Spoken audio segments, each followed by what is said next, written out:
Pada topik sebelumnya, kita telah mempelajari tentang rotasi bumi. Selain berotasi, bumi juga mengalami revolusi. Ini adalah ilustrasi revolusi bumi. Revolusi bumi adalah perputaran bumi mengelilingi matahari. Matahari sebagai pusat tata surya dikelilingi oleh benda langit termasuk bumi. Arah revolusi bumi berlawanan dengan arah perputaran jarum jam. Revolusi bumi berlangsung selama 365 seperempat hari atau 12 bulan atau juga 1 tahun. Bidang orbit bumi mengelilingi matahari disebut dengan bidang eliptika. Selama mengitari matahari, poros bumi selalu miring 23,5 derajat terhadap garis lurus yang tegak lurus eliptika. Perhatikan ilustrasi berikut. Ini adalah jarak terdekat dan jarak terjauh antara bumi dengan matahari. Jarak terdekat antara bumi dengan matahari disebut dengan perihelion, sedangkan jarak terjauh antara bumi dengan matahari disebut dengan aphelion. Perihelion sendiri merupakan titik orbit benda angkasa, entah itu planet atau komet, yang paling dekat dengan matahari.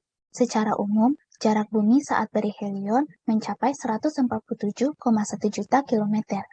Sedangkan aphelion merupakan titik terjauh orbit suatu benda angkasa dari matahari. Secara umum, jarak bumi saat aphelion mencapai 152,1 juta kilometer.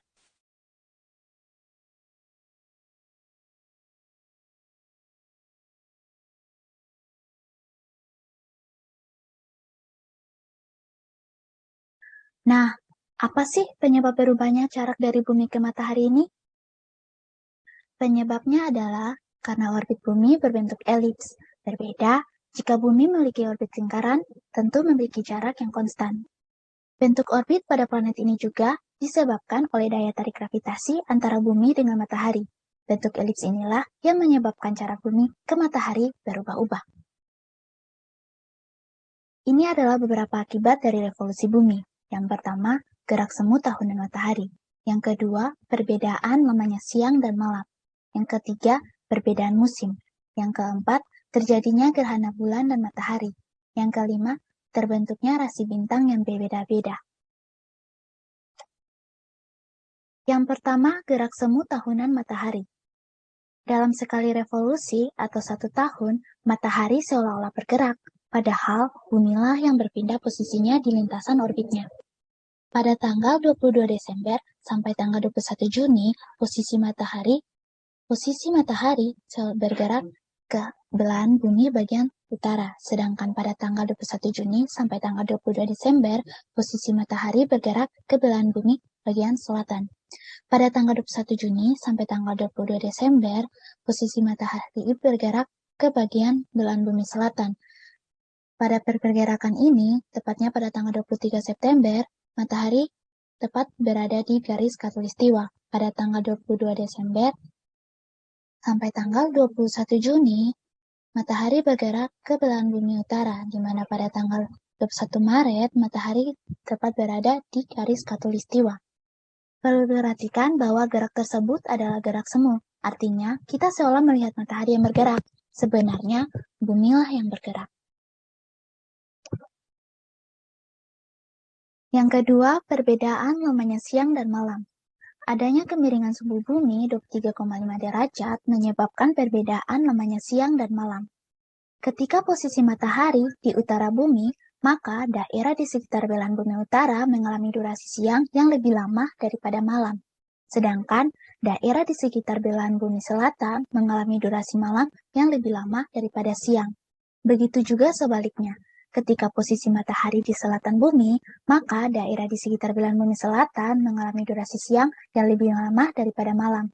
Sedangkan daerah di sekitar bumi utara mengalami durasi malam yang lebih lama daripada siang. Tetapi pada saat posisi matahari di ekuator atau di bidang khatulistiwa, durasi siang sama dengan malam, yaitu terjadi pada tanggal 21 Maret dan 23 September. Yang ketiga, perbedaan musim. Gerak semu tahunan matahari menyebabkan perbedaan musim di berbagai belahan bumi. Wilayah tropis terjadi pada wilayah tropis terjadi antara 0 derajat sampai ke 23,2 derajat lintang utara dan lintang selatan, yang mengalami dua musim, yaitu musim kemarau dan musim penghujan. Sedangkan di atas 23,2 derajat lintang utara atau lintang selatan mengalami 4 musim, yaitu musim panas, musim dingin, musim semi, dan musim gugur. Pada bulan Desember sampai bulan Maret, musim dingin terjadi di belahan bumi utara, sedangkan musim panas terjadi di belahan bumi selatan. Pada bulan Maret sampai bulan Juni, musim semi terjadi di belahan bumi utara, sedangkan musim gugur terjadi di belahan bumi selatan. Pada bulan Juni sampai bulan September, musim panas terjadi di belahan bumi utara, sedangkan musim dingin terjadi di belahan bumi selatan. Pada bulan September sampai bulan Desember, musim gugur terjadi di belahan bumi utara, sedangkan musim semi terjadi di belahan bumi selatan. Yang keempat, terjadinya gerhana matahari dan gerhana bulan. Gerhana matahari terjadi ketika bumi, bulan, dan matahari berada pada satu garis lurus. Sedangkan gerhana bulan terjadi ketika bulan, bumi, dan matahari berada pada satu garis lurus. Yang kelima, terbentuknya rasi bintang yang berbeda-beda. Rasi bintang adalah susunan bintang-bintang ketika dilihat dari bumi. Posisi bintang yang satu dengan yang lain sebenarnya berjarak sangat jauh. Saat bumi berevolusi, posisi kita bergeser dan penampakan bintang itu bergeser. Misalnya, kita hanya dapat menemukan rasi bintang Scorpio di langit Indonesia bulan Juli dan Agustus. Sedang selain bulan tersebut, kita mungkin melihat rasi bintang lainnya seperti Cancer dan lain-lain.